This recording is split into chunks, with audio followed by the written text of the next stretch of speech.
불을 덧대라! 1670년 겨울 조선 제18대 왕 현종이 경복궁 강령전에서 떨고 있었습니다. 최고급 온돌이 깔린 왕의 침전이었지만 30세의 젊은 왕은 이불 3겹을 덮고도 추위에 떨어야 했습니다. 불을 덧대라. 하지만 신하들은 고개를 저었습니다. 온 백성이 따뜻한 온돌방에서 자는 나라, 세계 최고의 온돌 기술을 자랑하는 조선이었지만 정작 왕은 가장 추운 겨울밤을 보내야 했습니다. 도대체 무슨 일이 있었던 걸까요? 이 이야기가 궁금하시다면 영상 끝까지 봐주세요. 구독과 좋아요는 큰 힘이 됩니다. 1670년 현종 11년 겨울 한양에는 유난히 매서운 추위가 몰아쳤습니다. 이 해는 조선 역사상 최악의 재앙 중 하나인 경신대기근이 시작된 해였습니다. 황충의 피해, 냉해, 가뭄, 홍수가 연이어 몰아치며 앞으로 2년 동안 15만 명의 백성이 굶어 죽을 대참사가 예고되고 있었습니다. 그해 겨울은 전 세계적인 소빙하기의 한가운데였고 조선의 백성들은 얼어붙은 땅에서 생존을 위해 싸우고 있었습니다. 경복궁 강령전, 왕의 침전에서도 추위는 예외가 아니었습니다. 정면 11칸, 측면 5칸의 웅장한 건물, 조선 왕궁의 정식 침전 중 가장 규모가 큰 이 공간에는 최고급 온돌이 깔려 있었습니다. 하지만 30세의 현종은 이불 3겹을 덮고도 추위에 떨고 있었습니다. 전하, 몸조리를 하셔야 합니다. 지밀상궁이 걱정스러운 목소리로 말했습니다. 현종은 재위 11년째, 효종의 외아들로 태어나 왕통을 이어받은 그는 늘 건강이 좋지 않았습니다. 어릴 적부터 기질이 특이하고 병약했던 그는 왕위에 오른 후에도 잔병 치레가 끊이지 않았습니다. 특히 이 추운 겨울 그의 몸은 더욱 힘들어하고 있었습니다. 불을 더 떼도록 하라. 현종이 떨리는 목소리로 명했습니다. 하지만 내관은 난처한 표정을 지었습니다. 전하, 이미 충분히 불을 떼고 있어옵니다. 더 이상 불을 떼면 무엇이 문제냐? 목조 건물에 화재의 위험이 있어옵니다. 이것이 첫 번째 문제였습니다. 조선 왕조실록에는 1563년 명종 18년 2월 4일 왕의 침실에서 일어난 화재 사고가 기록되어 있습니다. 임금의 침상에 작은 온돌 구조를 만들어 자리를 혔는데 이때 부주의로 돌을 잘못 놓아 불기가 침상에 닿아 불이 나는 사고가 있었다는 내용입니다. 목조 건물과 온돌의 조합은 언제나 화재의 위험을 안고 있었습니다. 실록에는 온돌 시설에 대한 이해가 높지 않은 상태에서 설치된 온돌에서는 불길이 새어나와 목조 건물에 옮겨 붙는 일이 부지기수라는 기록이 남아 있습니다. 그래서 궁궐에서는 온돌을 함부로 뜨겁게 데울 수 없었습니다. 왕의 안전이 무엇보다 중요했기 때문입니다. 하지만 추위는 그것으로 끝이 아니었습니다. 온돌방의 구조적 문제도 있었습니다. 온돌은 아랫목과 윗목의 온도 차가 심했습니다. 아궁이와 가까운 아랫목은 뜨거웠지만 굴뚝 쪽인 윗목은 차가웠습니다. 넓은 강령전에서 온도를 고르게 맞추는 것은 불가능에 가까웠습니다. 신하들과 나인들이 일하는 공간은 땀이 날 정도로 더웠지만 정작 왕이 머무는 중심부는 차가웠습니다. 더 큰 문제가 있었습니다. 현종은 창밖을 바라보며 한숨을 쉬었습니다. 저 멀리 북한산과 인왕산이 보였습니다. 한때 울창했던 숲은 이제 민둥산이 되어가고 있었습니다. 온돌이 전국적으로 퍼지면서 땔감 수요가 폭발적으로 늘어났기 때문입니다. 17세기 초에 비해 19세기 말의 가정용 연료재 소비량은 2배에서 5배까지 증가했습니다. 한양을 둘러싼 산들은 점점 벌거벗고 있었습니다. 인구가 집중된 한성부는 땔감을 빨아들이는 거대한 스펀지였습니다.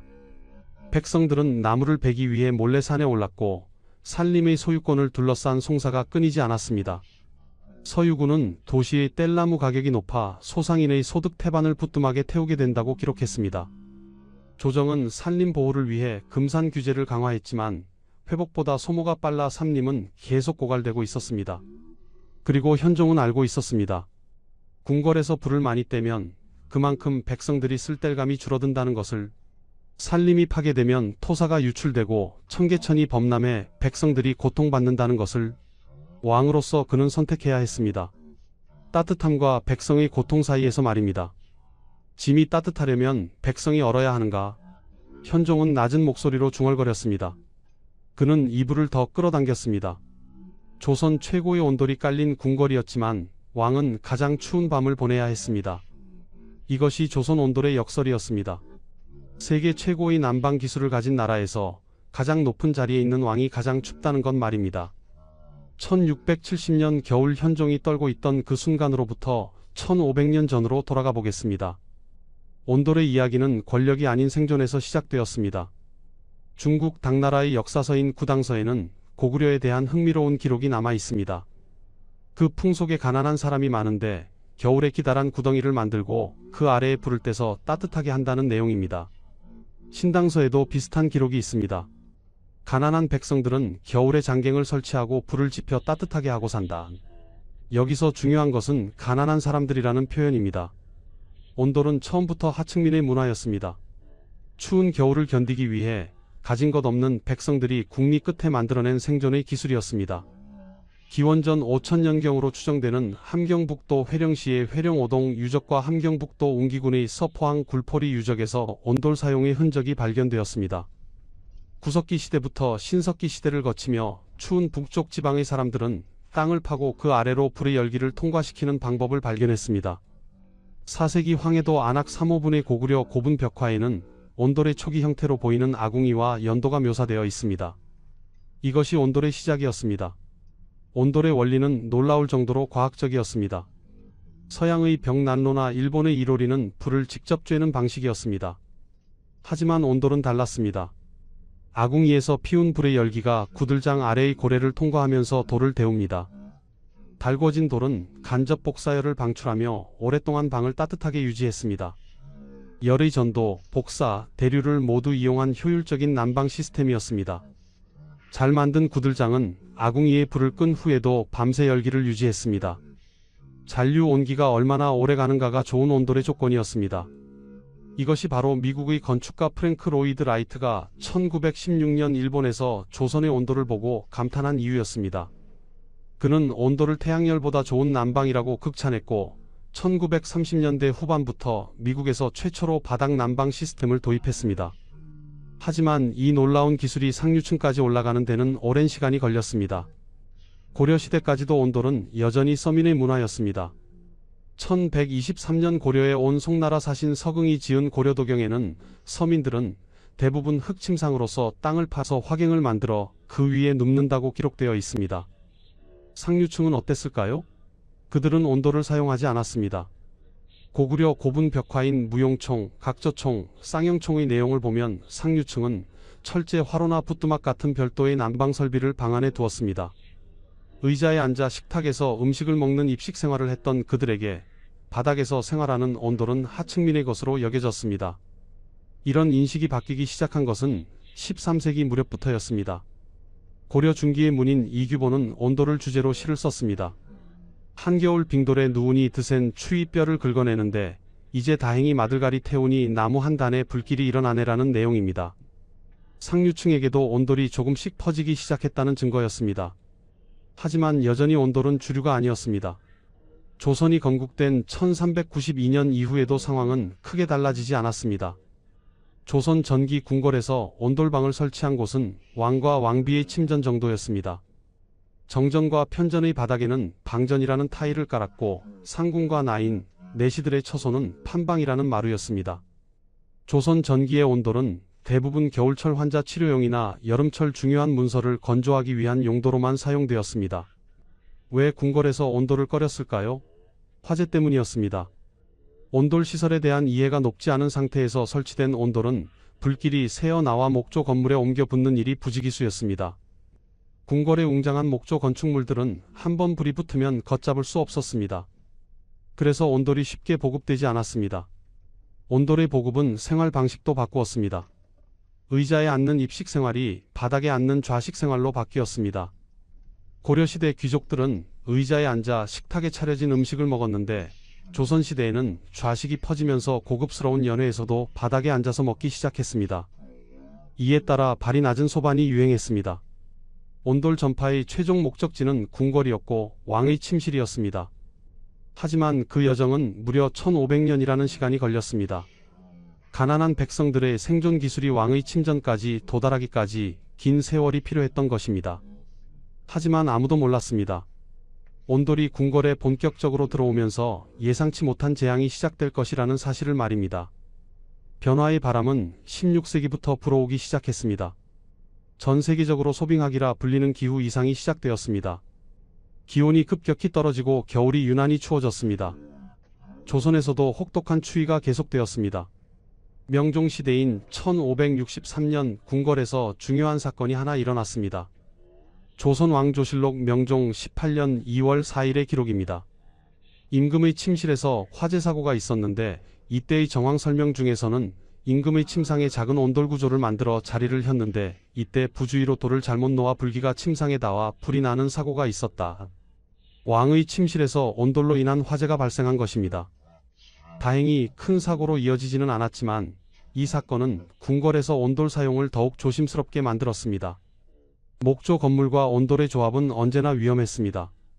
하지만 추위는 점점 더 심해졌습니다. 16세기와 17세기를 거치면서 소빙하기는 절정에 달했습니다. 백성들은 추위에 떨었고 온돌 없이는 겨울을 견디기 어려웠습니다. 서서히 온돌은 계층을 뛰어넘어 퍼져나가기 시작했습니다. 선조시대 명신인 이원익의 언급에서도 온돌이 나오는 것처럼 궁궐 안에서는 선조 연간의 온돌방이 대폭 늘어난 것으로 보입니다. 하지만 여전히 제한적이었습니다. 결정적인 변화는 임진왜란 이후에 일어났습니다. 1592년부터 1598년까지 7년간의 전쟁으로 궁궐이 불타고 많은 건물이 파괴되었습니다. 광해군대에 창덕궁과 창경궁을 수리하면서 온돌이 본격적으로 설치되기 시작했습니다. 인조실록 2년 3월 5일의 기록에는 놀라운 내용이 담겨 있습니다. 광해군 때에 이미 4대 부의 종들이 사는 방조차 모두 온돌인데 나인들이 판방에서 지내는 것이 좋지 않다 하여 나인들의 방도 온돌방으로 바꾸었다는 내용입니다. 1624년 드디어 궁궐의 온돌의 보급이 완료된 것입니다. 4대 부의 종들까지 온돌방에서 지내는데 왕을 모시는 나인들이 판방에서 지낸다는 것이 말이 되지 않았던 것입니다. 하지만 온돌이 완비된 후에도 문제는 남아 있었습니다. 땔감에 비용이 많이 들어가는 것에 대한 회의도 있었습니다.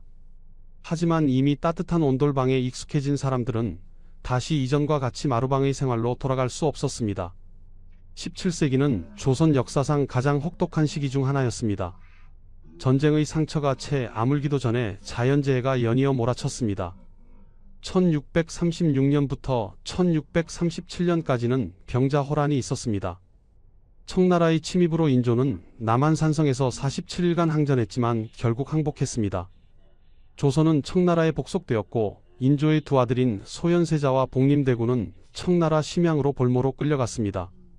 1641년 바로 그 심양의 질관에서 한 아기가 태어났습니다. 복림대군과 풍한 부부인 장씨 사이에서 태어난 이 아기가 바로 훗날의 현종입니다. 조선 역대 임금 중 유일하게 외국에서 태어난 왕이었습니다. 1645년 소현세자가 귀국 직후 의문의 죽음을 당하면서 복림대군이 왕세자로 책봉되었습니다. 그와 함께 현종은 원손이 되었습니다. 1649년 인조가 승하하고 효종이 즉위하면서 1651년 현종은 11세의 나이로 왕세자가 되었습니다. 이때부터 그는 조선의 미래를 짊어질 운명이었습니다. 하지만 현종이 왕위에 오를 1659년 그리고 그가 가장 추운 겨울을 맞이할 1670년까지 조선은 계속해서 시련을 겪어야 했습니다. 추위는 점점 더 심해졌고 온돌의 수요는 폭발적으로 늘어났습니다. 경기도 양주 회암사지 유적을 보면 조선시대 온돌이 얼마나 확산되었는지 알 수 있습니다. 한 건물지에 온돌방이 2개에서 3개까지 있었고 온돌방의 규모도 정면 1칸 측면 1칸에서 정면 4칸 측면 3칸까지 다양했습니다. 서울 공평구역에서 발굴된 주거 유적을 보면 온돌방의 수가 조선 건국 시기에 9개였던 것이 현대에 가까운 층에서는 50개로 증가했습니다. 온돌 보급이 얼마나 확산되었는지 보여주는 증거입니다. 하지만 흥미롭게도 문헌상으로 보면 민간에는 일찍 온돌이 보급되었지만 상류주택이나 궁궐에는 늦게 확산된 것으로 추측됩니다. 화재의 위험과 비용 문제 때문이었습니다. 온돌의 확산은 17세기 내내 계속되었습니다. 소빙하기의 추위 속에서 온돌 없이는 겨울을 견딜 수 없었습니다. 하지만 아무도 예상하지 못했습니다. 온돌의 확산이 조선의 산림을 황폐화시키고 그것이 다시 백성들의 삶을 위협할 것이라는 사실을 말입니다. 그리고 그 중심에 왕이 서 있을 것이라는 사실도 말입니다. 1563년 명종 18년 2월 4일 궁궐에서 비명소리가 들렸습니다. 불이야, 불이야. 또 왕의 침실에서 연기가 피어올랐습니다. 내관들이 황급히 달려들어 불을 껐지만 순간 궁궐은 공포에 휩싸였습니다. 조선 왕조실록은 이 사건을 상세히 기록하고 있습니다. 임금의 침상에 작은 온돌 구조를 만들어 자리를 혔는데 이때 부주의로 돌을 잘못 놓아 불기가 침상에 닿아 불이 나는 사고가 있었다. 다행히 왕은 무사했습니다. 하지만 이 사건은 온돌의 위험성을 적나라하게 보여주었습니다. 온돌 시설에 대한 이해가 높지 않은 상태에서 설치된 온돌은 언제든 화재의 위험을 안고 있었습니다. 실록의 기록은 계속됩니다. 온돌 시설에 대한 이해가 높지 않은 상태에서 설치된 온돌에서는 불길이 새어나와 목조 건물에 옮겨 붙는 일이 부지기수여서 온돌이 쉽게 보급되지 않았다. 궁궐의 건물들은 모두 목조였습니다. 거대한 기둥들, 정교한 단청, 아름다운 처마, 이 모든 것이 불에는 취약했습니다. 한번 불이 붙으면 삽시간에 번져나갔습니다. 1553년 명종 8년에는 강령전이 불에 탔습니다. 이듬해 중건했지만 10년도 지나지 않아 다시 화재의 위험에 노출된 것입니다. 궁궐의 관리들은 항상 긴장해야 했습니다. 특히 온돌을 사용하는 겨울철에는 더욱 그랬습니다. 정조 때에는 멸화대용이라 하여 궁궐 곳곳에 큰 물동이를 배치했습니다. 화재 발생 시 방화수로 쓰기 위해서였습니다. 화마가 물에 비친 자기 얼굴을 보고 놀라 달아가게 한다는 의미도 있었지만 실질적으로는 소화 장비였습니다. 하지만 이런 대비에도 불구하고 화재는 끊이지 않았습니다. 온돌의 구조 자체가 문제였습니다.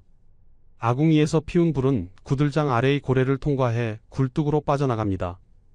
이 과정에서 구들장과 방바닥이 갈라지거나 깨지면 연기가 올라왔습니다. 연기만이 아니었습니다. 불꽃이 튀어나오기도 했습니다. 목조 건물에서 이것은 치명적이었습니다. 돌을 잘못 놓으면, 진흙을 제대로 바르지 않으면, 고래가 막히면 모든 것이 화재로 이어질 수 있었습니다. 그래서 궁궐에서는 온돌을 설치할 때 최고의 장인들을 불렀습니다. 돌 하나하나를 신중하게 고르고 고래를 정교하게 만들고 진흙을 꼼꼼하게 발랐습니다.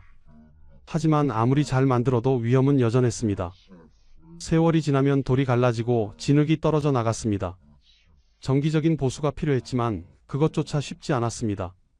왕이 거처하는 공간에서 함부로 공사를 할 수 없었기 때문입니다. 온돌의 또 다른 문제는 온도 조절이었습니다. 아랫목과 윗목의 온도 차가 심했습니다. 아궁이와 가까운 아랫목은 뜨거웠지만 굴뚝 쪽인 윗목은 차가웠습니다. 이 온도 차는 때로 20도 이상 벌어졌습니다. 넓은 궁궐 건물에서는 더욱 심했습니다. 강령전처럼 정면 11칸, 측면 5칸의 큰 건물에서 온도를 고르게 맞춘다는 것은 불가능에 가까웠습니다. 그래서 아궁이를 여러 개 만들었습니다. 하지만 아궁이가 많아질수록 화재의 위험도 커졌습니다. 그리고 땔감도 그만큼 많이 필요했습니다. 궁궐에서는 심옥을 곡물로 제공하는 기인이라는 사람들이 땔감과 숯을 공급했습니다.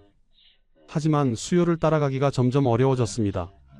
특히 겨울철에는 온 궁궐에서 불을 떼야 했습니다. 왕과 왕비의 침전뿐만 아니라 상궁과 나인들의 방, 내시들의 처소, 온갖 정각과 행각에서 불을 피웠습니다. 하루에 소비되는 땔감의 양은 어마어마했습니다. 민간에서도 상황은 마찬가지였습니다. 온돌이 널리 보급되면서 땔감 수요가 폭증했습니다. 17세기 초에 비해 19세기 말의 가정용 연료재 소비량은 2배에서 5배까지 늘어났습니다. 조선시대의 땔감은 면포, 쌀과 함께 가장 중요한 생활용품이었습니다. 백성들은 땔감을 구하기 위해 산으로 갔습니다. 나무를 베고 또 베었습니다. 산은 점점 민둥산이 되어갔습니다. 조정에서는 이를 막기 위해 금산 제도를 운영했습니다. 특정 산림은 함부로 벌목할 수 없도록 했습니다. 1788년에는 송금사목이라는 산림법을 제정해 소나무를 보호하려 했습니다. 하지만 규제로는 수요를 막을 수 없었습니다. 사람들은 몰래 나무를 베는 도벌을 했습니다. 18세기에는 산림의 소유권을 둘러싼 송사가 크게 증가했습니다. 땔감의 가격은 치솟았습니다. 서유구는 도시의 땔나무 가격이 높아 소상인의 소득 태반을 부뚜막에 태우게 된다고 기록했습니다. 가난한 백성들에게 겨울은 생존의 문제였습니다. 추위를 견디려면 땔감이 필요했지만 땔감을 사려면 돈이 필요했습니다. 돈이 없으면 추위에 떨어야 했습니다. 명종의 침실에서 불이 났던 그날, 그것은 단순한 화재 사고가 아니었습니다. 그것은 온돌이라는 기술이 가진 딜레마의 시작이었습니다. 따뜻함을 원하면 화재의 위험을 감수해야 하고 온 백성이 따뜻하려면 산림이 파괴되어야 했습니다. 그리고 그 중심에 왕이 서 있었습니다. 1670년 현종이 추위에 떨고 있던 그해 겨울 한양 도성을 둘러싼 산들은 이미 민둥산이 되어가고 있었습니다. 북한산, 인왕산, 남산 한때 울창했던 숲은 사라지고 벌거벗은 산등성이만 남았습니다. 온돌의 확산은 예상치 못한 환경 재앙을 불러왔습니다. 인구가 집중된 한성부는 땔감을 빨아들이는 거대한 스펀지였습니다. 50만 명이 넘는 인구가 겨울을 나기 위해서는 엄청난 양의 나무가 필요했습니다. 조선 왕조실록에는 산림 파괴와 관련된 기록이 끊임없이 등장합니다. 벌목으로 인한 토사유실로 농업 생산성이 떨어진다는 논의가 발견됩니다. 나무가 사라진 산은 빗물을 머금을 수 없었습니다. 비가 오면 토사가 그대로 흘러내렸습니다. 산 밑의 논밭은 자갈과 모래로 뒤덮였습니다. 농사를 지을 수 없게 되었습니다. 더 큰 문제는 홍수였습니다. 한성부를 에워싼 산들이 점점 훼손되면서 홍수가 빈번해졌습니다. 특히 청계천은 심각했습니다. 서쪽에서 동쪽으로 흐르는 구조인 인공으로 만든 청계천은 자연 배수가 어려웠습니다. 강수량이 많은 날이면 도성은 물 마를 날이 없었습니다. 18세기 영조는 대대적인 청계천 준설 작업을 진행했습니다. 그때 영조는 이유를 명확히 알고 있었습니다. 개천가에 사는 사람들이 고통받는 것은 산 밑에 사는 사람들이 소나무를 베고 경작해서 모래랑 자갈이 흘러내리기 때문이다. 온도를 위한 벌목이 청계천 범람의 원인이었던 것입니다. 조정은 여러 대책을 내놓았습니다. 비변사와 각 지방 군관을 동원해 나무 심기를 시행했습니다. 1788년에는 송금사목을 제정해 소나무를 보호하려 했습니다. 금산 규제를 강화하고 불법 벌목을 단속했습니다. 하지만 회복보다 소모가 빨랐습니다. 백성들의 생존이 걸린 문제였기 때문입니다. 추운 겨울을 나려면 땔감이 필요했습니다. 법으로 금지한다고 해서 해결될 문제가 아니었습니다. 도벌은 계속되었습니다. 사람들은 몰래 산에 올라 나무를 베었습니다. 적발되면 처벌을 받았지만 얼어 죽는 것보다는 나았습니다. 땔감 가격은 계속 올랐습니다. 18세기가 되자 상황은 더욱 심각해졌습니다. 산림의 소유권을 둘러싼 송사인 산송이 크게 증가했습니다. 누구의 산인지, 누가 나무를 벨 권리가 있는지를 두고 싸웠습니다. 때로는 마을 간의 분쟁으로 번졌습니다. 궁궐도 예외는 아니었습니다. 궁궐에서는 심옥을 곡물로 제공하는 기인이 땔감과 숯을 공급했습니다. 하지만 공급이 수요를 따라가지 못했습니다. 겨울이 되면 온 궁궐에서 불을 떼야 했습니다. 왕과 왕비의 침전, 대전과 중궁전, 동궁, 상궁과 나인들의 처소, 내시들의 방, 수많은 전각과 행각에서 연기가 피어올랐습니다.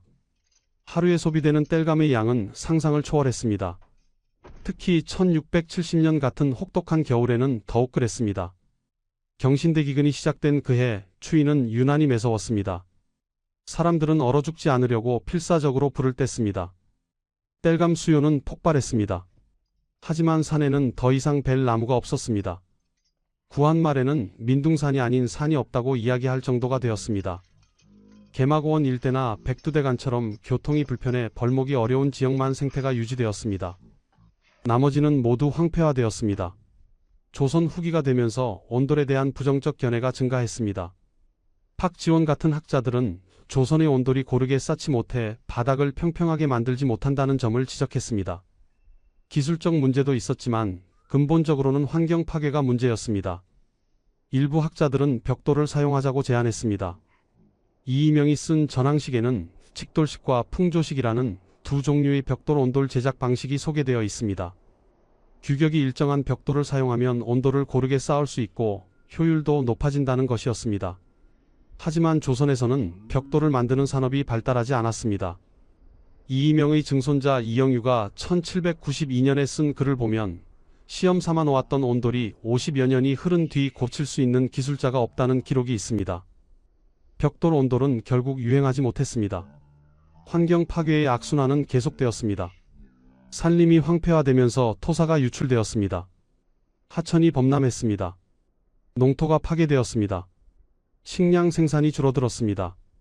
백성들은 더욱 가난해졌습니다. 하지만 겨울은 여전히 추웠고 온돌 없이는 살 수 없었습니다. 그래서 또 나무를 베었습니다. 1670년 겨울 현종은 창밖을 바라보며 이 모든 것을 알고 있었습니다. 민둥산이 되어가는 북한산과 인왕산을 보며 그는 깨달았습니다. 자신이 따뜻하려면 더 많은 나무를 베어야 하고 그것은 백성들의 고통으로 이어진다는 것을 말입니다. 왕으로서 그는 선택해야 했습니다. 자신의 따뜻함과 백성의 생존 사이에서 말입니다. 현종이 왕위에 오른 1659년부터 그가 세상을 떠난 1674년까지 15년의 재위 기간은 조선 역사상 가장 혹독한 시기 중 하나였습니다. 현종은 1641년 청나라 심양에서 태어났습니다. 병자호란 후 볼모로 끌려간 복림대군의 아들로 조선 역대 임금 중 유일하게 외국에서 태어난 왕이었습니다. 그는 어릴 적부터 기질이 특이하고 병약했습니다. 건강이 좋지 않아 늘 잔병치레를 했습니다. 1659년 아버지 효종이 갑작스럽게 승하하면서 19세의 젊은 나이로 왕위에 올랐습니다. 하지만 그를 기다리고 있던 것은 끝없는 시련이었습니다. 즉위하자마자 예속 논쟁에 휘말렸습니다. 효종의 상의 인조의 계비인 자의대비 조씨가 어떤 상복을 입어야 하는가를 둘러싸고 서인과 남인이 치열하게 대립했습니다. 이것은 단순한 예법 논쟁이 아니었습니다. 현종의 정통성과 직결된 문제였습니다. 서인은 1년상을, 남인은 3년상을 주장했습니다. 결국 서인의 주장이 채택되었지만 정쟁은 계속되었습니다. 1674년 효종의 비인선 왕후가 죽자 다시 논쟁이 일어났습니다. 재위기간 내내 붕당 대립이 극심했습니다. 정치적 스트레스는 현종의 건강을 더욱 악화시켰습니다. 설상가상으로 자연재해가 끊이지 않았습니다. 현종실록 현종대왕행장에는 이렇게 기록되어 있습니다. 비록 좋지 못한 운과 어려운 때를 만나 홍수 가뭄서리 등의 재해가 없는 해가 없었고 백성들이 병들고 외세가 핍박하였다. 17세기는 전 세계적으로 소빙하기였습니다. 기온이 급격히 떨어지고 기상이변이 계속되었습니다. 조선도 예외가 아니었습니다. 1670년 현종 11년 경신대기근이 시작되었습니다. 황충의 피해, 냉해, 가뭄, 홍수가 연이어 몰아쳤습니다. 1670년부터 1671년까지 2년 동안 15만 명의 백성이 굶어 죽었습니다. 1695년부터 1696년까지는 숙종대의 을병대 기근이 일어났습니다. 이 역시 황충, 냉해, 가뭄, 홍수로 백성들이 심각한 위기를 겪었습니다. 바로 이런 시기에 현종은 왕으로서 나라를 이끌어야 했습니다. 그해 겨울 경복궁 강령전에서 현종은 떨고 있었습니다. 최고급 온돌이 깔린 왕의 침전이었지만 그는 충분히 따뜻할 수 없었습니다. 첫 번째 이유는 화재 위험이었습니다. 1563년 명종의 침실 화재 사고 이후 궁궐에서는 온돌 사용을 매우 조심스럽게 했습니다. 불을 너무 많이 떼면 구들장이 과열되고 목조 건물에 불이 옮겨 붙을 위험이 있었습니다. 왕의 안전이 무엇보다 중요했기 때문에 신하들은 불을 더 떼는 것을 만류했습니다. 두 번째 이유는 온도 불균형이었습니다. 넓은 강령전에서 온도를 고르게 맞추는 것은 불가능했습니다. 아랫목은 뜨거웠지만 윗목은 차가웠습니다. 신하들과 나인들이 일하는 공간은 땀이 날 정도였지만 정작 왕이 머무는 중심부는 차가웠습니다. 세 번째, 그리고 가장 중요한 이유는 땔감 문제였습니다. 궁궐에서 불을 많이 떼면 그만큼 백성들이 쓸 땔감이 줄어들었습니다. 현종은 창밖의 민둥산을 바라보며 알고 있었습니다. 산림이 황폐화되면 토사가 유출되고 청계천이 범람하고 백성들이 고통받는다는 것을 말입니다. 현종실록에는 이런 기록이 있습니다. 왕은 근심하고 수고함으로써 하늘을 감동시키고 걱정하고 진심으로 아끼면서 백성의 생명을 지켰다. 안으로는 여색의 즐거움을 누리지 않았고 밖으로는 유의나 사냥의 즐거움을 추구하지 않았다. 현종은 조선의 역대 국왕 중 최초로 왕비 외에 후궁을 한 명도 두지 않은 왕이었습니다. 효종의 외아들로 태어나 왕통을 이었고 그 역시 외아들인 숙종을 두었습니다. 훗날 영조는 인조 이후 왕위를 계승한 효종, 현종, 숙종 3명의 왕을 삼종혈맥이라 부르며 자부심을 표현했습니다. 현종은 절제된 삶을 살았습니다.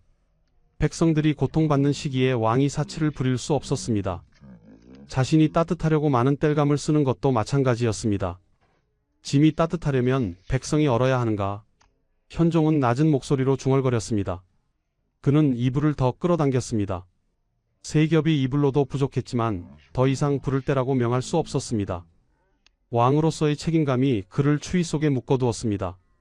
1666년 현종 7년 청나라는 조선의 칙사를 파견해 유황 보유 사실을 문제 삼았습니다. 칙사는 현종에게 죄를 따져 물으며 대신들의 처형을 요구했습니다. 현종은 북쪽을 향해 땅을 치며 모든 죄는 본인에게 있으니 대신들의 사형을 면해달라고 요구했습니다. 이것이 현종이었습니다. 자신을 낮추고 백성과 신하를 먼저 생각하는 왕이었습니다. 1674년 현종 15년 8월 7일 현종은 대신들을 인견하려 하다가 몸을 가누지 못했습니다. 8월 8일에는 온몸이 불덩이처럼 달아올라 고열에 시달렸습니다. 평생 잔병 치레를 했던 그의 몸은 더 이상 버틸 수 없었습니다. 8월 18일 현종은 33세의 젊은 나이로 세상을 떠났습니다. 제위 15년 그는 조선에서 가장 혹독한 시기를 온몸으로 버텨냈습니다. 하지만 그 과정에서 그 자신은 늘 춥고 아팠습니다. 왕좌는 따뜻했지만 그 무게는 얼음보다 차가웠습니다. 다시 1670년 겨울 강령전으로 돌아가 보겠습니다. 이제 우리는 압니다. 왜 현종이 추위에 떨어야 했는지를 말입니다. 30세의 현종은 이불 3겹을 덮고 있었습니다. 밖에서는 매서운 바람이 불어왔습니다. 경신대 기근이 시작된 그해 한양은 죽음의 그림자에 휩싸여 있었습니다. 거리에는 굶주린 사람들이 쓰러져 있었습니다. 산에는 더 이상 벨 나무가 없었습니다. 땔감 가격은 치솟았고 가난한 백성들은 추위에 떨어야 했습니다. 지밀상궁이 조심스럽게 물었습니다. 전하, 불을 더 떼시겠습니까? 현종은 잠시 침묵했습니다. 창밖으로 보이는 민둥산을 바라보았습니다. 한때 울창했던 북한산의 숲은 이제 사라지고 없었습니다. 인왕산도 마찬가지였습니다. 온도를 위해 벌목이 계속되면서 한양을 둘러싼 산들은 모두 벌거벗었습니다. 아니다. 그대로 두어라. 현종이 낮은 목소리로 대답했습니다. 하지만 전하의 용체가. 염려 말라. 짐은 괜찮다. 하지만 현종은 괜찮지 않았습니다. 어릴 적부터 병약했던 그는 추위에 약했습니다. 잔병 치레가 계속되었고 건강은 날로 악화되고 있었습니다. 이 추운 겨울이 그의 몸을 더욱 힘들게 했습니다. 하지만 그는 참았습니다. 왕으로서 해야 할 일이라고 생각했습니다. 백성들이 굶어 죽고 얼어 죽는 마당에 왕만 따뜻할 수는 없었습니다. 조선은 세계 최고의 온돌 기술을 가진 나라였습니다. 기원전 5000년경부터 시작된 온돌의 역사는 수천 년에 걸쳐 발전했습니다. 고래를 통과한 열기가 구들장을 데우고 그 복사열이 방을 따뜻하게 하는 과학적 원리였습니다. 미국의 건축가 프랭크 로이드 라이트가 극찬했던 난방 시스템이었습니다. 하지만 그 놀라운 기술도 왕을 따뜻하게 해주지 못했습니다. 화재의 위험, 온도 불균형, 땔감 부족, 환경 파괴, 이 모든 문제가 왕의 따뜻함을 가로막았습니다. 역설적이게도 온돌이 가장 발달한 나라에서 가장 높은 자리에 있는 왕이 가장 춥다는 것이 현실이었습니다. 하층민의 생존 기술로 시작된 온돌은 1500년의 여정 끝에 왕의 침전까지 도달했습니다. 하지만 그 과정에서 예상치 못한 대가를 치러야 했습니다. 산림이 황폐화되고 청계천이 범람하고 백성들이 고통받았습니다. 그리고 그 중심에 왕이 서 있었습니다. 현종은 알고 있었습니다. 자신이 내리는 모든 결정이 백성들의 삶에 영향을 미친다는 것을 말입니다. 불을 더 떼라고 명하면 그만큼 땔감이 소비되고 산이 더 파괴되고 백성들이 더 고통받는다는 것을 말입니다. 그래서 그는 참았습니다. 이불 3겹으로 추위를 견뎠습니다. 몸이 떨려도 참았습니다. 그것이 왕으로서 할 수 있는 최선이라고 생각했습니다. 1674년 8월 현종은 세상을 떠났습니다. 33세의 젊은 나이였습니다. 평생 건강하지 못했던 그는 15년의 재위 기간 내내 고통받았습니다. 예속 논쟁의 정치적 스트레스, 경신대 기근의 자연재해, 청나라의 압박, 그리고 추운 겨울의 연속이었습니다. 현종이 세상을 떠난 후 외아들 숙종이 왕위를 이었습니다. 숙종은 아버지의 뜻을 이어받아 백성을 위한 정치를 펼쳤습니다. 하지만 온돌의 문제는 여전히 남아 있었습니다. 땔감 부족과 산림 파괴는 계속되었습니다. 조선 후기 내내 이 문제는 해결되지 않았습니다. 구한말이 되면 민둥산이 아닌 산이 없다고 할 정도였습니다. 조선 최고의 온돌 기술, 그것은 분명 자랑스러운 문화유산이었습니다. 하지만 동시에 환경 파괴와 자원 고갈이라는 대가를 치러야 했습니다. 그리고 그 딜레마의 중심에는 늘 왕이 서 있었습니다. 따뜻함을 원하지만 백성을 생각해 추위를 참아야 했던 왕들의 이야기였습니다. 현종이 세상을 떠나고 350년이 흘렀습니다. 이제 다시 온돌의 긴 여정을 되돌아보겠습니다. 기원전 5000년경 추운 북쪽 지방의 가난한 백성들이 발명한 온돌은 수천 년의 시간을 거쳐 조선 왕의 침전까지 도달했습니다. 그 여정은 무려 1500년 이상이 걸렸습니다. 하층민의 생존 기술이 상류층으로, 그리고 마침내 궁궐로 올라간 것입니다. 이것은 한국 문화사에서 매우 드문 사례였습니다. 거의 모든 생활 문화가 상층에서 하층으로 전파되는 하향성을 보이지만 온돌만은 하층 문화로 시작하여 상층으로 올라가는 상향성을 띠었기 때문입니다. 중국 당나라의 구당서에 가난한 사람이 많은데 겨울에 기다란 구덩이를 만들고 그 아래에 불을 떼서 따뜻하게 한다고 기록된 것이 고구려 말기였습니다. 그로부터 1500년 후 조선의 왕들이 온돌방에서 잠을 자게 되었습니다. 하지만 그 과정은 순탄하지 않았습니다. 1563년 명종의 침실 화재 사고가 보여주듯 온돌은 항상 위험을 안고 있었습니다. 목조 건물과의 조합은 언제나 화재의 위험이 있었습니다. 실록의 불길이 새어나와 목조 건물에 옮겨 붙는 일이 부지기수라고 기록된 것처럼 궁궐에서 온돌은 오랫동안 환영받지 못했습니다. 그럼에도 불구하고 온돌은 확산되었습니다. 16세기와 17세기의 소빙하기는 온돌 확산의 결정적 계기가 되었습니다. 추위가 너무 심해서 온돌 없이는 겨울을 견딜 수 없었기 때문입니다. 1624년 광해군대의 궁궐의 나인들까지 온돌방을 갖추게 되면서 온돌 보급이 완료되었습니다. 하지만 온돌의 확산은 예상치 못한 결과를 가져왔습니다. 땔감 수요가 폭발적으로 증가하면서 산림이 황폐화되었습니다. 17세기 초에 비해 19세기 말의 가정용 연료제 소비량은 2배에서 5배까지 늘어났습니다. 한양을 둘러싼 산들은 민둥산이 되어갔습니다. 토사가 유출되고 청계천이 범람했습니다. 백성들의 삶은 더욱 어려워졌습니다. 18세기 영조는 개천가에 사는 사람들이 고통받는 것은 산 밑에 사는 사람들이 소나무를 베고 경작해서 모래랑 자갈이 흘러내리기 때문이라고 말했습니다. 온돌을 위한 벌목이 홍수의 원인이었던 것입니다. 조선 후기에는 온돌에 대한 부정적 견해가 증가했습니다. 박지원 같은 학자들은 온돌의 비효율성을 지적했습니다. 이이명은 벽돌 온돌을 제안했지만 기술자가 부족해 유행하지 못했습니다. 환경 문제와 경제적 부담에도 불구하고 온돌은 사라지지 않았습니다. 왜냐하면 온돌은 단순한 난방 장치가 아니었기 때문입니다. 온돌은 한국인의 생활 방식 자체였습니다. 바닥에 앉아 생활하는 좌식 문화, 소반에서 식사하는 습관, 이불을 깔고 자는 수면 방식, 이 모든 것이 온돌과 연결되어 있었습니다. 국사학자 손진태는 1928년 우리는 온돌에서 나고 온돌에서 자랐으며 온돌에서 죽을 것이다. 우리의 문화는 온돌을 태반으로 하여 탄생하였으며 우리의 민족성은 온돌을 잠오로 하여 훈육되었다고 썼습니다. 온돌은 과학적 효용으로 한국의 대표 생활 문화가 되었습니다. 1962년부터는 온돌의 원리를 참고해 온수 보일러의 동관을 바닥에 매설하는 방식이 전통 온돌을 대체했습니다. 일산화 탄소 중독의 위험을 줄이고 열효율 문제를 해결한 현대식 온돌이었습니다. 2018년 4월 30일 온돌 문화는 국가무형 문화재로 지정되었습니다.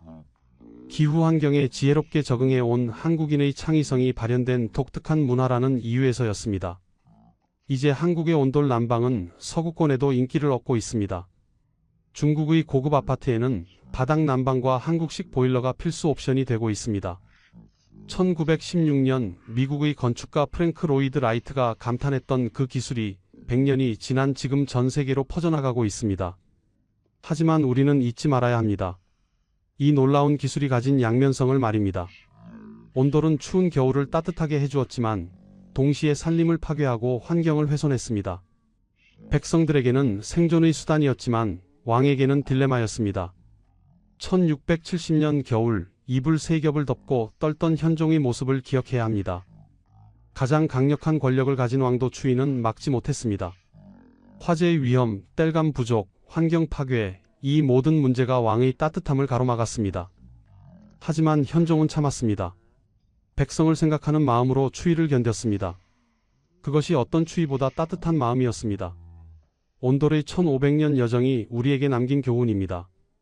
기술은 양날의 검입니다. 따뜻함을 주지만 대가를 요구합니다. 권력은 만능이 아닙니다. 왕도 추위 앞에서는 무력했습니다. 하지만 백성을 생각하는 마음은 어떤 권력보다 강했습니다. 조선 최고의 온돌이 깔린 궁궐에서 가장 추웠던 왕의 이야기, 그것은 단순히 온돌의 역사가 아니라 한 시대를 온몸으로 견뎌낸 왕의 이야기였습니다. 지금까지 조선 온돌의 잔혹한 진실이었습니다. 구독과 좋아요 부탁드립니다. 다음에 또 만나요. 나라 내 딸을 데려가지 마라. 1408년 겨울 한양 거리에 비명이 울려 퍼졌습니다. 명나라 관원들이 조선의 처녀들을 하나씩 끌어내고 있었습니다. 13세 소녀가 어머니의 치마폭을 붙잡고 울부짖었지만 관원의 손에 이끌려 수레에 실렸습니다. 아버지는 매를 맞으며 땅바닥에 쓰러졌고 온 마을이 통곡으로 가득했습니다. 조선은 독립국이었지만 딸들은 명나라 황제에게 바쳐야 했습니다. 대체 왜 이런 일이 벌어진 것일까요? 이 이야기가 궁금하시다면 영상 끝까지 봐주세요. 구독과 좋아요는 이 채널에 큰 힘이 됩니다. 1408년 2월 한양은 한겨울의 추위로 얼어붙어 있었습니다. 하지만 백성들의 마음은 추위보다 더 차갑게 얼어붙었습니다. 명나라 황제 영락제의 칙서가 도착했기 때문입니다. 조선의 아름다운 처녀들을 선발하여 보내라. 태종 8년 이것이 세 번째 공여 요구였습니다. 새벽부터 관원들이 움직이기 시작했습니다. 손에는 명단이 들려 있었고 그 명단에는 13세에서 20세 사이 미혼 처녀들의 이름이 빼곡히 적혀 있었습니다. 종로 한 골목에서 비명소리가 터져 나왔습니다. 안 돼. 내 딸을 데려갈 수 없어. 50대 어머니가 관원의 다리를 붙잡고 울부짖었습니다. 하지만 관원은 차갑게 말했습니다. 명나라 황제의 명령이다. 거역하면 삼족을 멸한다. 13세 소녀 김씨가 끌려 나왔습니다. 머리는 산발이 되었고 얼굴은 눈물로 범벅이었습니다. 어머니는 딸의 치마폭을 놓지 않으려 했지만 관원이 몽둥이로 어머니의 손등을 내리쳤습니다. 뼈가 부러지는 소리가 났습니다. 아버지가 달려들었지만 순식간에 포졸들에게 제압당했습니다. 곤장 20대가 그 자리에서 집행되었습니다. 피가 등에서 흘러내렸습니다. 그날 한양에서만 30명의 처녀가 끌려갔습니다. 전국적으로는 100명이 넘었습니다. 그들은 모두 한 곳으로 모였습니다. 의금부 앞마당이었습니다. 처녀들은 서로를 껴안고 울었습니다. 우리 어떻게 되는 거예요? 다시 집에 갈 수 있을까요? 하지만 아무도 대답해주지 않았습니다. 관원들은 그저 명단을 확인하며 숫자를 세었습니다. 98명, 99명, 100명. 좋다. 이제 출발한다. 수레가 준비되었습니다. 처녀들은 하나씩 수레에 올라탔습니다. 뒤돌아보니 성문 밖에 부모들이 모여 있었습니다. 모두 무릎을 꿇고 울고 있었습니다.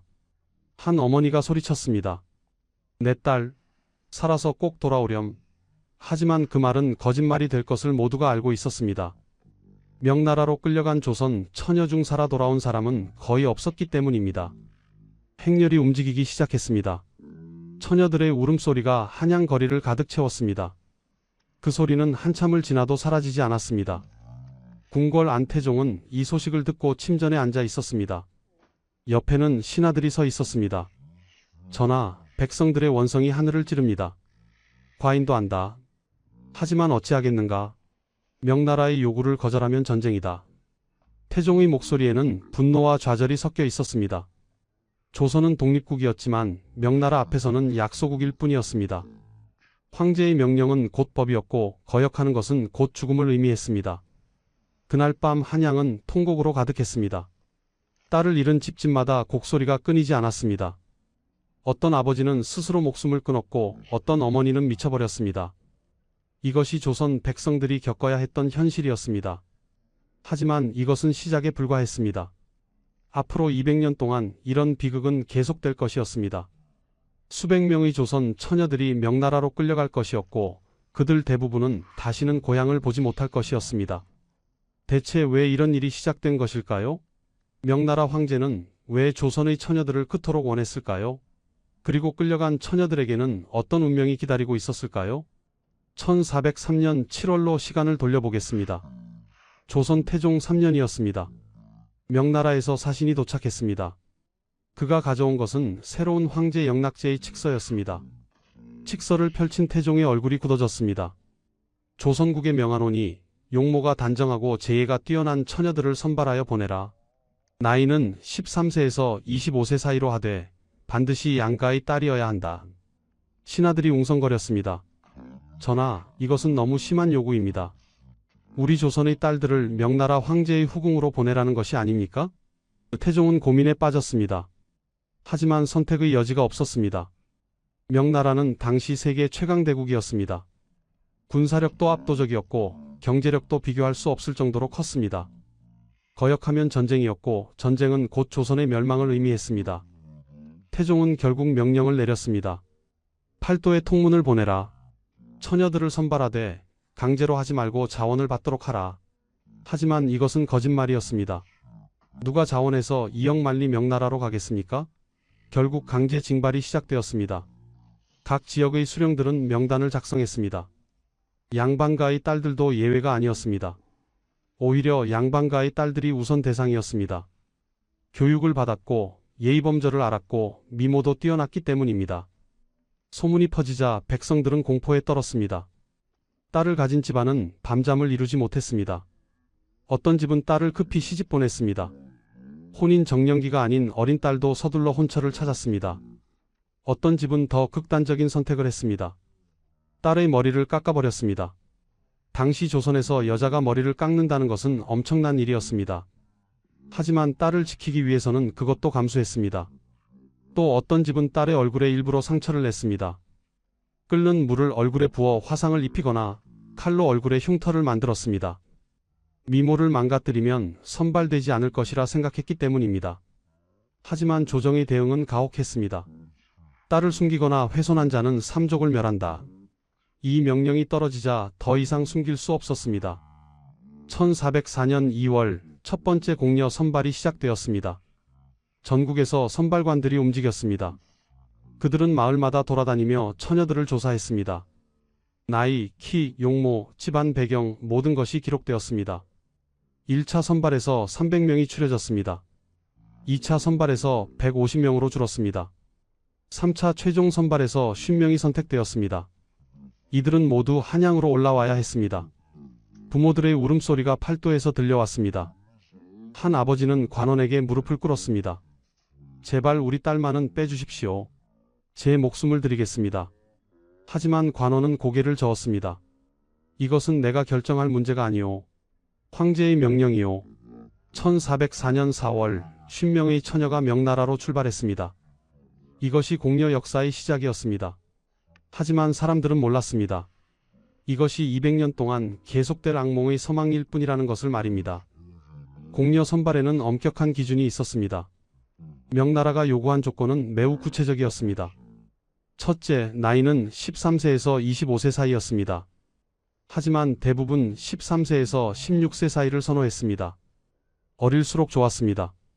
황제가 직접 교육시킬 수 있기 때문이었습니다. 둘째, 반드시 미혼이어야 했습니다. 이미 혼인한 여자나 과부는 절대 안 되었습니다. 처녀성이 가장 중요한 조건이었습니다. 셋째, 용모가 단정해야 했습니다. 키는 최소 150cm 이상이어야 했고 얼굴은 흠집이 없어야 했습니다. 피부는 희고 깨끗해야 했고 치아는 가지런해야 했습니다. 넷째, 재예를 갖춰야 했습니다. 글을 읽을 줄 알아야 했고 시를 지을 줄 알면 더 좋았습니다. 악기를 다루거나 그림을 그릴 줄 알면 최상의 조건이었습니다. 다섯째, 집안이 깨끗해야 했습니다. 역적의 후손이나 천민의 딸은 안 되었습니다. 양반가나 중인 집안의 딸이 적합했습니다. 이런 조건을 모두 갖춘 처녀는 많지 않았습니다. 하지만 명나라는 최소한 50명에서 100명을 요구했습니다. 그래서 선발 과정은 매우 철저했습니다. 선발관들은 각 마을을 직접 돌아다녔습니다. 이장과 향리를 불러 명단을 받았습니다. 이 마을에 13세에서 25세 미혼 처녀가 몇 명인가? 그 중에 얼굴이 예쁜 처녀는 누구인가? 명단이 작성되면 직접 집을 방문했습니다.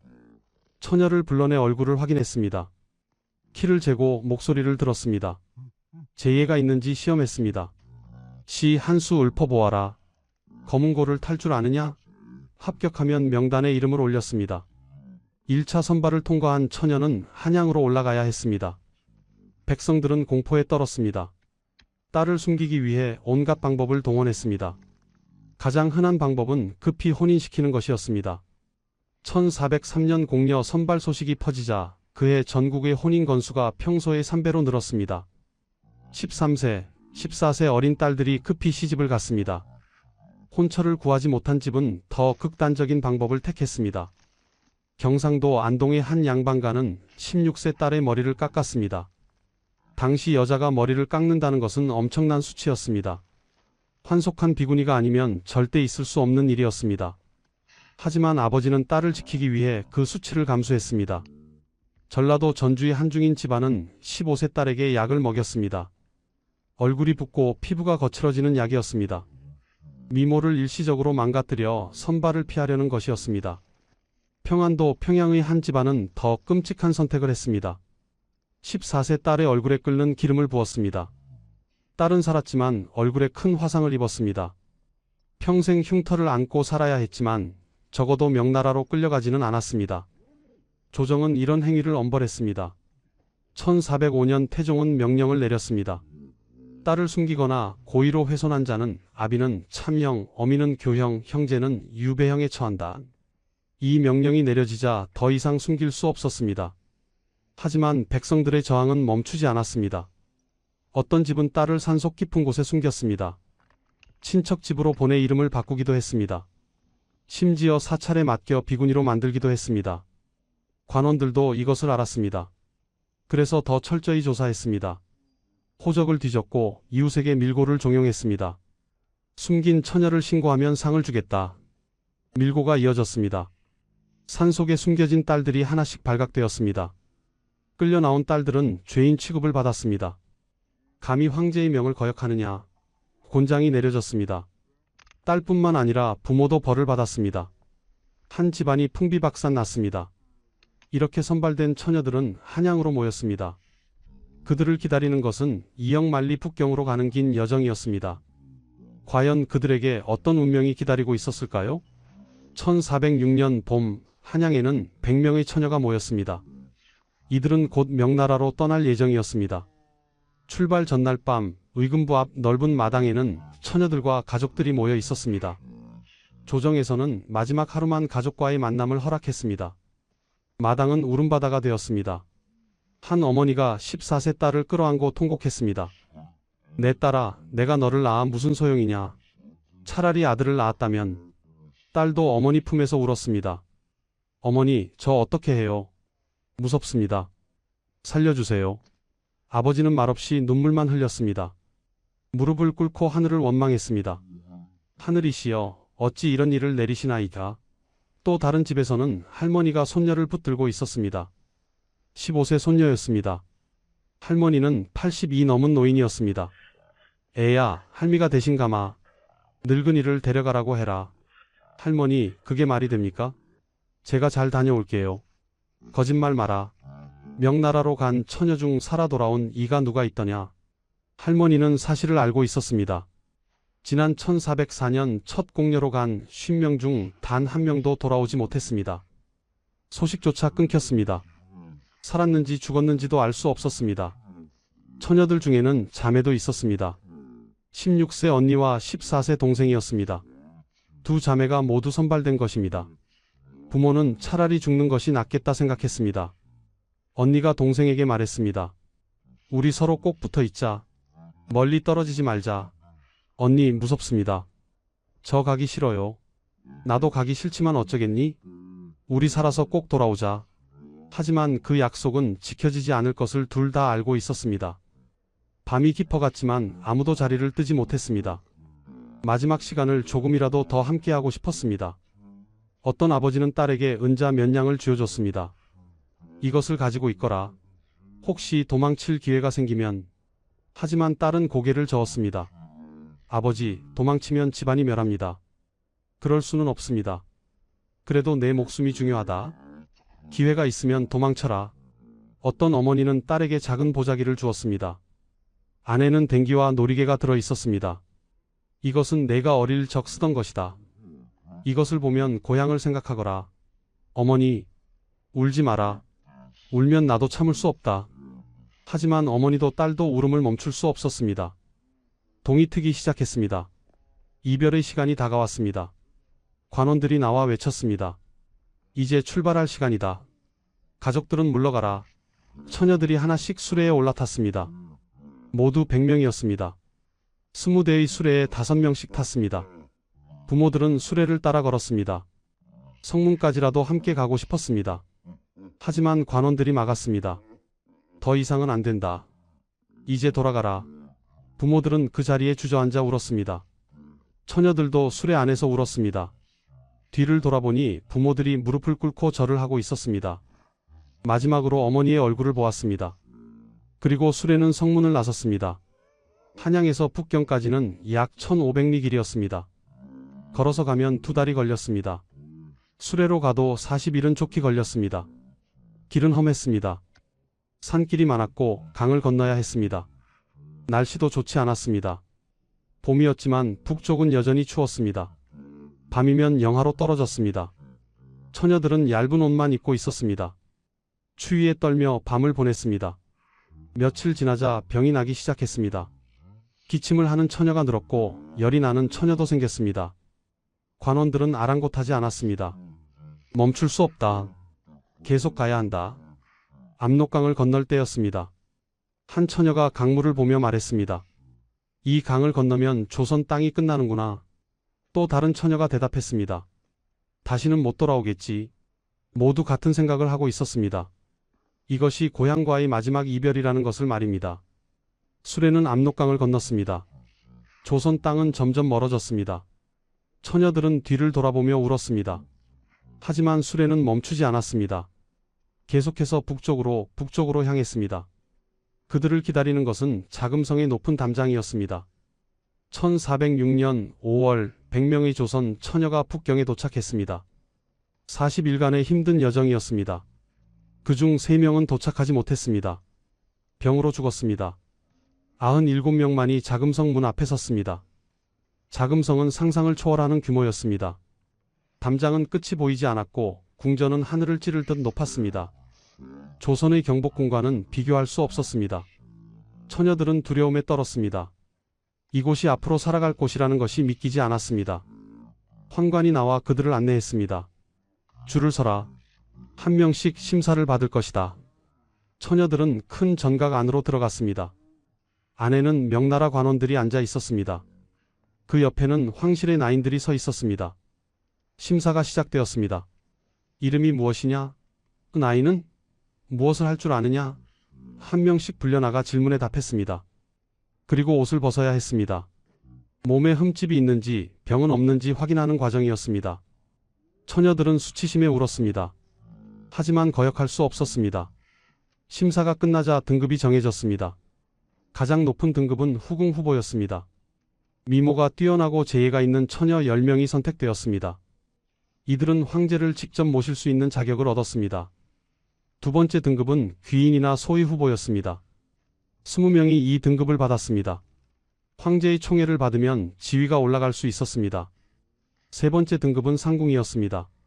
30명이 이 등급을 받았습니다. 황후나 황태후를 모시는 궁녀가 되는 것이었습니다. 나머지 37명은 일반 궁녀였습니다. 청소, 빨래, 요리 등 굳은 일을 하는 최하 등급이었습니다. 처녀들은 각자 다른 궁으로 흩어졌습니다. 함께 온 친구들과도 헤어져야 했습니다. 두 자매도 떨어졌습니다. 언니는 후궁 후보가 되어 영락제의 처소로 갔고 동생은 황태후 처소의 상궁이 되었습니다.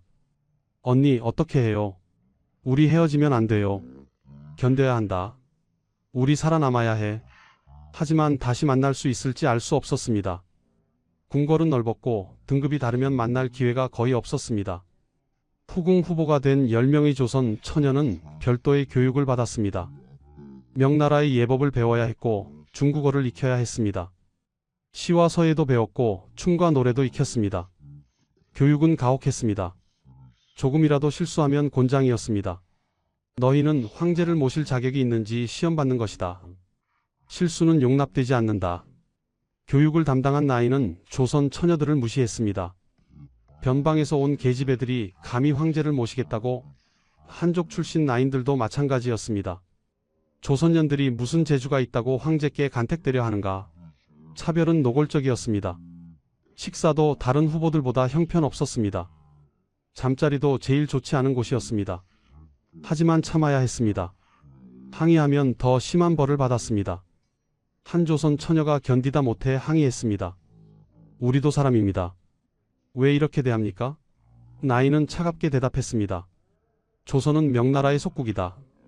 속국의 딸이 황제를 모신다는 것 자체가 영광인 줄 알아라. 그 처녀는 곤장 20대를 맞았습니다. 등에서 피가 흘렀습니다. 다른 처녀들은 그 광경을 보고 더 이상 입을 열지 못했습니다. 상궁이 된 조선 처녀들은 더 힘들었습니다. 하루에 15시간씩 일해야 했습니다. 새벽 4시에 일어나 밤 10시에 잠자리에 들었습니다. 쉬는 날은 한 달에 한 번뿐이었습니다. 일반 궁녀가 된 처녀들은 가장 비참했습니다.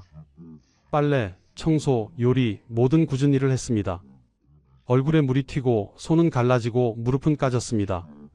그들은 밤마다 울었습니다. 어머니, 고향이 그립습니다.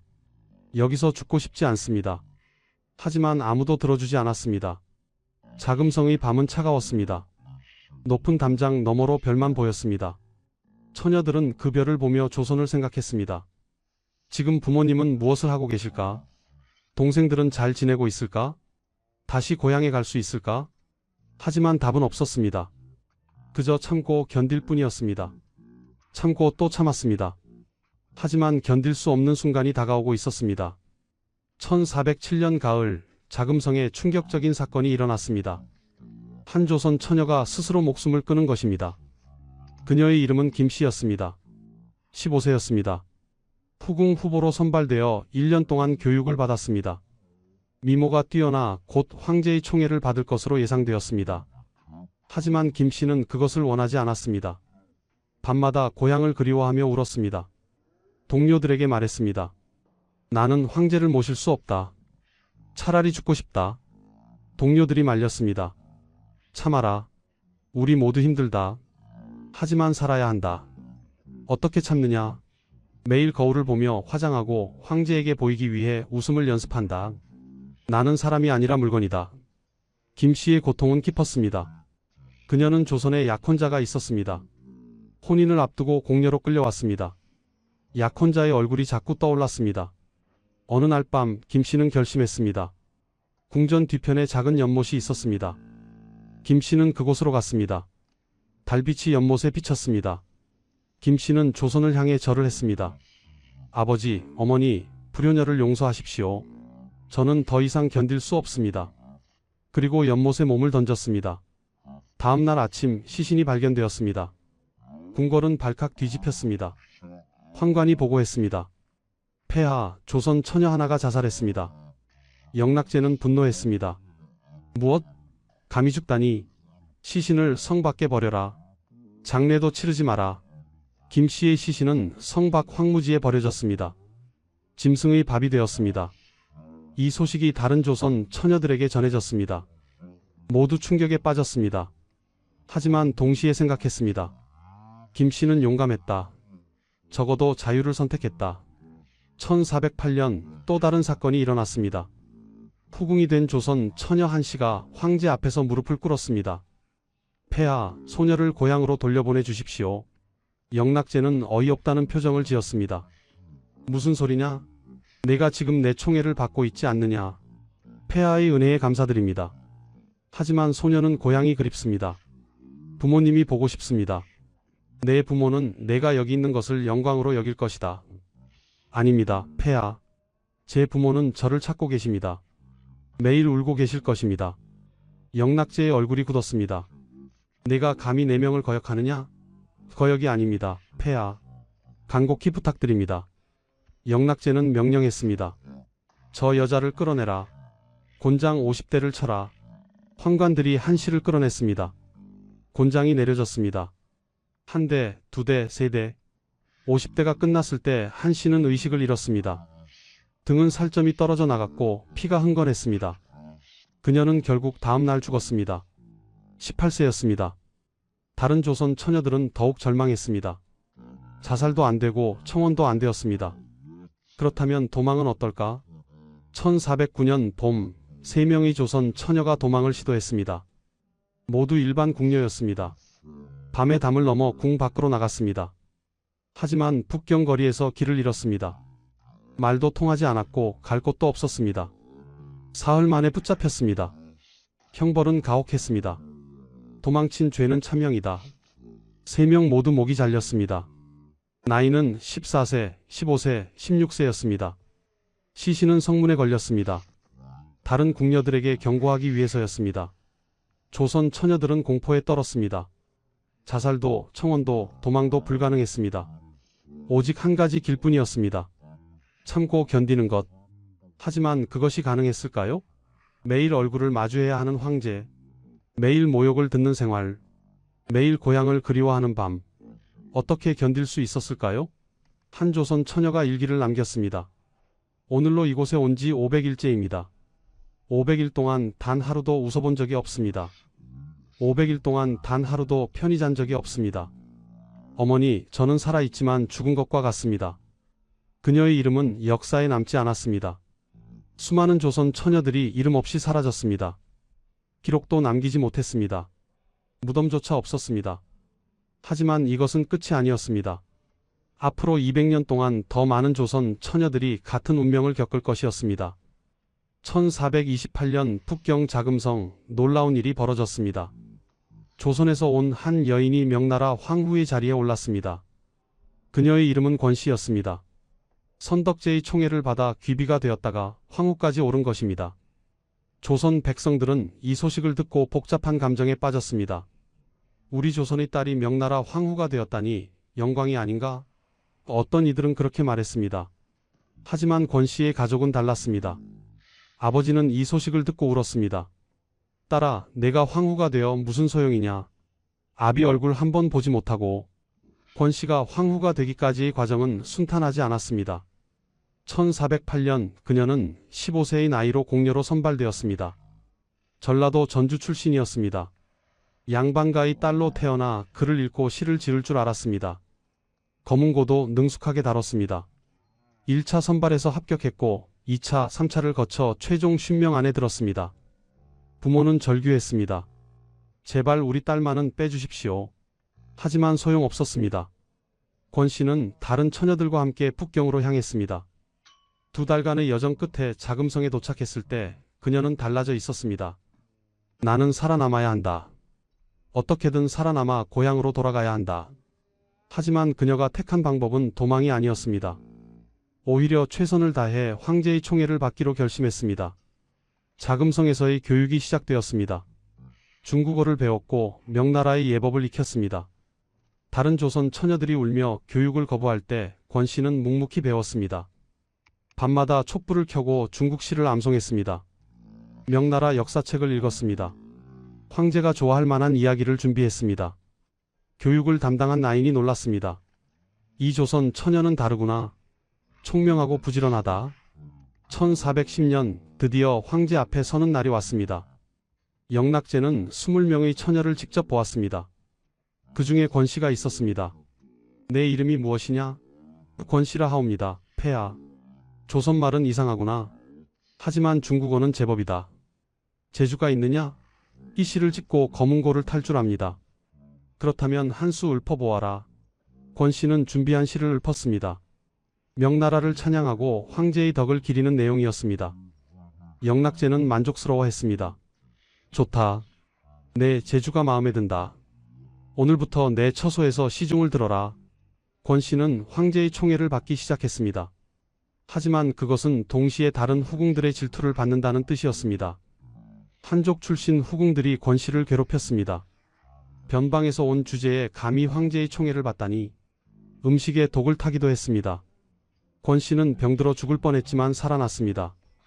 거짓 소문을 퍼뜨리기도 했습니다. 권씨가 황제를 저주하는 주술을 했다더라. 조사가 들어갔지만 아무것도 나오지 않았습니다. 권씨는 조심스럽게 살았습니다. 다른 후궁들과 다투지 않았고 황제 앞에서만 웃었습니다. 그녀에게는 목표가 있었습니다. 높은 지위에 오르면 언젠가 고향에 갈 기회가 생길지도 모른다. 1424년 영락제가 죽었습니다. 홍의제가 즉위했습니다. 권씨의 지위는 위태로워졌습니다. 새 황제는 아버지의 후궁들을 대부분 내쫓았습니다. 하지만 권씨는 살아남았습니다. 그녀의 재능 때문이었습니다. 홍희제의 황후가 그녀를 불렀습니다. 내가 시를 잘 짓는다 들었다. 나를 위해 시를 지어보거라. 권 씨는 황후를 위해 시를 지었습니다. 황후는 감탄했습니다. 훌륭하다. 앞으로 내 곁에서 시중을 들어라. 권 씨는 홍희제의 후궁이 아닌 황후의 시녀가 되었습니다. 이것이 그녀를 살렸습니다. 1425년 홍희제가 죽고 선덕제가 즉위했습니다. 선덕제는 할머니인 태왕태후를 극진히 모셨습니다. 태왕태후 곁에는 권씨가 있었습니다. 이미 20년 가까이 궁궐에서 살며 중국어도 완벽했고 명나라 예법에도 능통했습니다. 선덕제는 권씨를 보고 물었습니다. 할마마마, 저 여인은 누구입니까? 조선에서 온 권씨라 하느니라. 재주가 뛰어나 곁에 두고 있다. 선덕제는 권씨에게 관심을 가졌습니다. 조선 여인이로구나. 고향이 그립지 않으냐? 그립습니다, 폐하. 하지만 이곳이 이제 저희 집입니다. 슬기로운 대답이다. 선덕제는 권씨를 총애하기 시작했습니다. 1426년 권씨는 귀인으로 책봉되었습니다. 1427년에는 귀비가 되었습니다. 그리고 1428년 선덕제는 놀라운 결정을 내렸습니다. 권씨를 황후로 책봉하노라. 조정이 발칵 뒤집혔습니다. 폐하, 황후는 한족 중에서 간택해야 합니다. 조선 여인을 황후로 삼는다는 것은 과인의 뜻이다. 권씨는 재능이 뛰어나고 덕이 있다. 황후의 자격이 충분하다. 반대가 거셌지만 선덕제는 밀어붙였습니다. 1428년 봄, 권씨는 명나라 황후가 되었습니다. 조선에서 온 15세 소녀가 20년 만에 명나라 최고의 여인이 된 것입니다. 소식이 조선에 전해졌습니다. 조정은 축하 사절을 보냈습니다. 우리 조선의 딸이 명나라 황후가 되었으니 경사입니다. 하지만 권씨의 가족은 달랐습니다. 아버지는 이미 세상을 떠났습니다. 딸이 황후가 되기 1년 전이었습니다. 마지막 순간까지 딸을 그리워하다 죽었습니다. 내 딸 권씨 살아있기나 한 것이냐? 어머니는 살아있었지만 딸을 만날 수 없었습니다. 명나라 황후가 조선으로 돌아올 수는 없었기 때문입니다. 권씨도 어머니를 그리워했습니다. 황후가 된 후에도 밤마다 조선을 생각했습니다. 그녀는 비밀리에 편지를 써서 조선 사신편에 보내려 했습니다. 하지만 발각될까 두려워 끝내 보내지 못했습니다. 편지는 그녀의 침실 깊숙한 곳에 숨겨졌습니다. 어머니, 저는 황후가 되었습니다. 하지만 행복하지 않습니다. 매일 고향이 그립습니다. 밤마다 전주의 하늘을 꿈꿉니다. 어머니의 얼굴이 보고 싶습니다. 죽어서라도 고향 땅에 묻히고 싶습니다. 권씨는 황후로서 10년을 살았습니다. 1435년 선덕제가 죽자 그녀는 태후가 되었습니다. 하지만 3년 후인 1438년 권씨도 세상을 떠났습니다. 향년 45세였습니다. 그녀의 마지막 말은 이것이었다고 합니다. 조선, 고향. 권씨는 북경교회 황릉에 묻혔습니다. 선덕제 옆이었습니다. 명나라 황후의 예로 성대한 장례가 치러졌습니다. 하지만 그녀의 진짜 소원은 이루어지지 못했습니다. 조선 땅에 묻히는 것. 권씨의 이야기는 조선에 전해졌습니다. 사람들은 복잡한 심정이었습니다. 황후까지 올랐으니 성공한 것 아닌가? 아니다. 고향도 못 보고 죽었으니 불행한 것이다. 두 의견이 팽팽했습니다. 하지만 한 가지는 분명했습니다. 권씨는 공녀로 끌려간 수백 명 중 극소수의 생존자였다는 것입니다. 대부분의 조선 처녀는 권씨처럼 운이 좋지 못했습니다. 후궁이 되어도 총애받지 못하면 평생 외로이 살다 죽었습니다. 일반 궁녀가 되면 노예처럼 일하다 병들어 죽었습니다. 이름도 남기지 못하고 사라졌습니다. 권씨는 살아남았지만 그녀 역시 희생자였습니다. 황후의 옷을 입었지만 마음은 평생 조선에 있었습니다. 화려한 자금성에 살았지만 꿈은 늘 전주의 초가집이었습니다. 권씨가 남긴 편지는 400년 후 발견되었습니다. 그 편지를 읽은 사람들은 눈물을 흘렸습니다. 황후도 결국 고향을 그리워하는 한 사람의 딸이었구나. 권씨의 이야기는 우리에게 묻습니다. 성공이란 무엇일까요? 높은 지위에 오르는 것일까요? 아니면 사랑하는 사람 곁에서 평범하게 사는 것일까요? 권씨는 명나라 황후가 되었지만 평생 행복하지 못했습니다. 그녀가 진짜 원했던 것은 단 하나였습니다. 고향으로 돌아가는 것. 하지만 그것은 끝내 이루어지지 않았습니다. 공려 징발은 1404년부터 1608년까지 약 200년간 계속되었습니다. 명나라 황제들은 계속해서 조선의 처녀들을 요구했습니다. 영락제 이후에도 홍의제, 선덕제, 정통제, 경태제, 천순제, 성화제, 홍치제, 정덕제, 가정제, 윤경제, 만력제까지 거의 모든 황제가 공려를 요구했습니다. 통계를 보면 그 규모가 얼마나 컸는지 알 수 있습니다. 1404년부터 1435년까지 약 30년간 최소 200명 이상의 조선 처녀가 명나라로 끌려갔습니다. 영락제 시절에만 100명이 넘었습니다.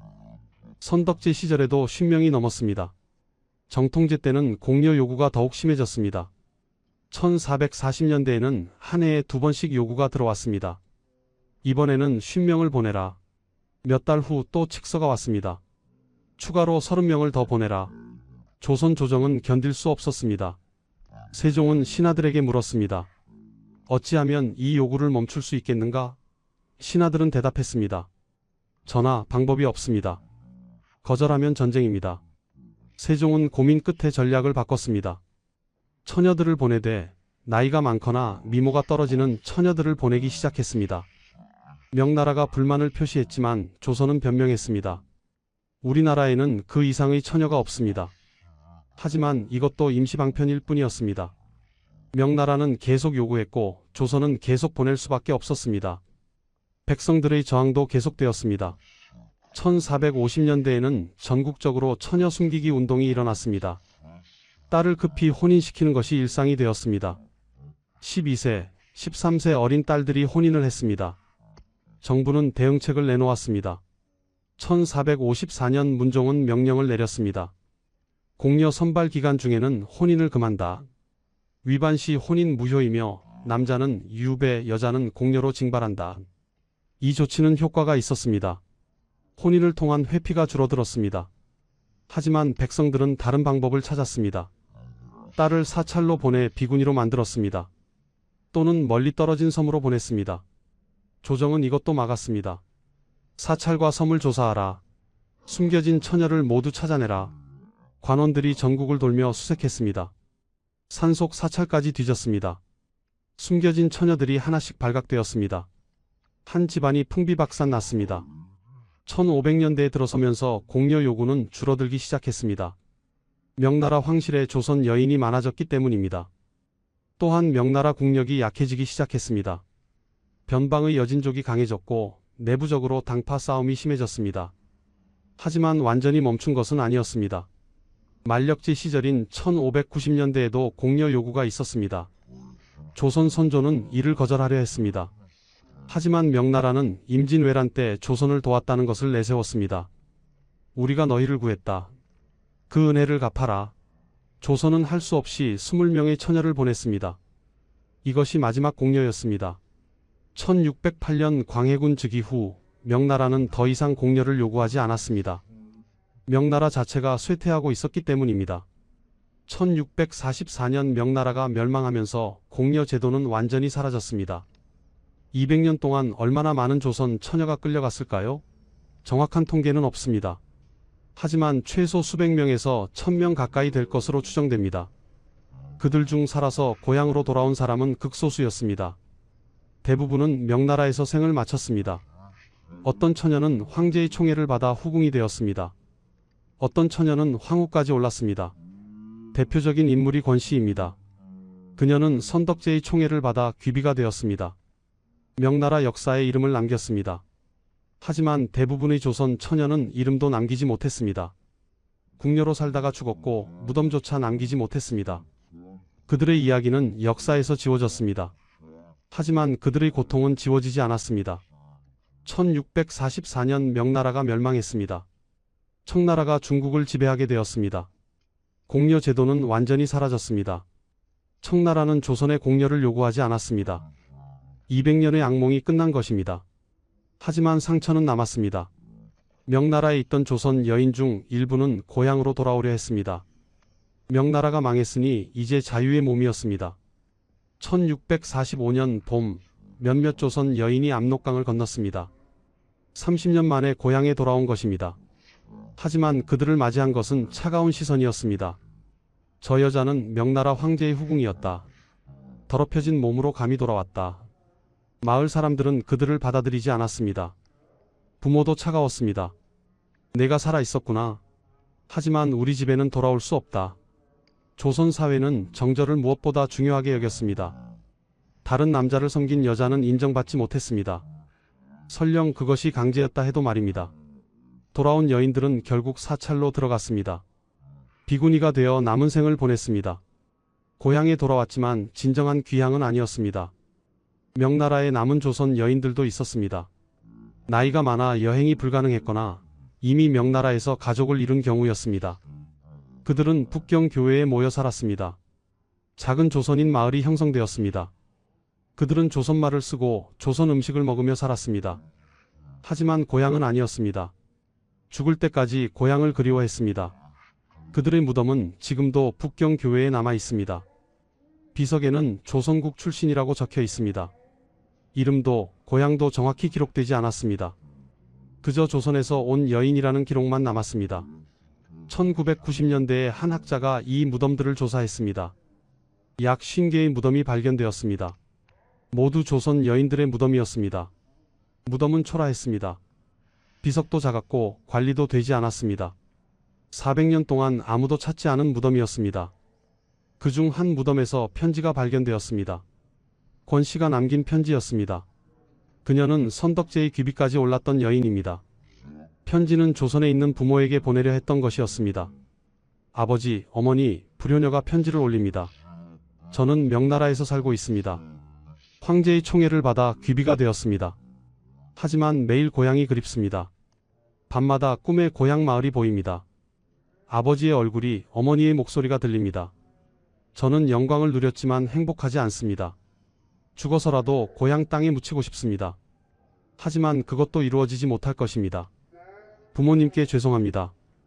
효도 한번 제대로 못한 불효녀를 용서해 주십시오. 편지는 끝까지 보내지지 못했습니다. 권 씨가 죽은 후 무덤에 함께 묻혔습니다. 400년 후에야 세상에 공개되었습니다. 이 편지를 읽은 사람들은 눈물을 흘렸습니다. 권 씨는 귀비였지만 결국 고향을 그리워하다 죽은 불행한 여인이었습니다. 공려 제도는 우리에게 무엇을 가르쳐 줍니까? 첫째, 국력이 약하면 백성이 고통받습니다. 조선이 명나라와 대등한 힘을 가졌다면 공려를 보내지 않았을 것입니다. 하지만 약했기에 딸들을 바쳐야 했습니다. 둘째, 권력의 횡포는 가장 약한 자에게 집중됩니다. 명나라 황제의 욕망은 조선의 어린 처녀들에게 고통을 주었습니다.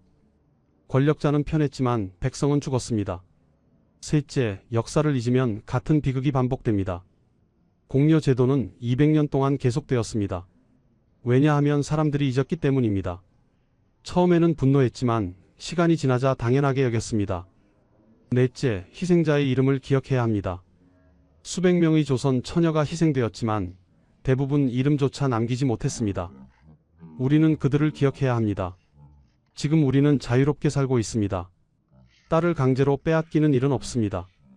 하지만 과거에는 그런 시대가 있었습니다. 그 시대를 잊지 말아야 합니다. 여러분의 딸이 공려로 끌려간다면 어떻겠습니까? 피가 끓지 않겠습니까? 분노하지 않겠습니까? 그 분노를 기억하십시오. 그리고 다시는 그런 일이 없도록 우리 모두 노력해야 합니다. 지금까지 조선 공려의 비극을 전해드렸습니다. 이 역사를 잊지 말아 주십시오. 구독과 좋아요 부탁드립니다. 다음에 또 만나요.